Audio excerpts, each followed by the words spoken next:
മസാലപ്പൊടി തയ്യാറാക്കാം. അതിനായിട്ട് ഒരു പാനിലേക്ക് 1/2 സ്പൂൺ ജീരകം ഇട്ടിരിക്കുകയാണ്. ഇതിലേക്ക് 1 സ്പൂൺ മല്ലി, 4-5 ഗ്രാമ്പു, ഒരു ചെറിയൊരു പീസ് പട്ട ഇത്ര ഇട്ടതിന് ശേഷം ഒരു മീഡിയം ഫ്ലെയിമിൽ വെച്ച് ഇതൊന്ന് ചൂടാക്കിയെടുക്കാം. ഇതിലേക്ക് 2 വറ്റൽമുളകും കൂടെ മുറിച്ച് ചേർത്തിരിക്കുകയാണ്. എല്ലാം കൂടെ ഒന്ന് മിക്സ് ആക്കിയിട്ട് ചൂടാക്കിയെടുക്കാം.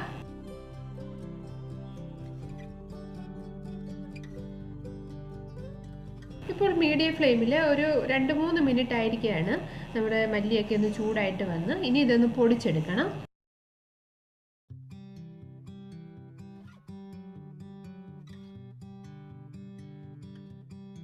അടുത്തായിട്ട് അല്പം കപ്പലണ്ടി ഒന്ന് വറുത്തെടുക്കണം. ഇത് വറുത്ത കപ്പലണ്ടി തൊലി മാറ്റിയതാണ്. ഒരു പാനിലേക്ക് 1/2 സ്പൂൺ എണ്ണ ഒഴിച്ച ശേഷം കപ്പലണ്ടി തൊലി മാറ്റിയിട്ട് ചേർത്തു. ഇതിലേക്ക് ഒരു നുള്ളു മുളക് പൊടി ഇട്ടിട്ട് ഒന്ന് ചൂടാക്കിയിട്ട് നമുക്ക് പാനിൽ നിന്ന് മാറ്റാം.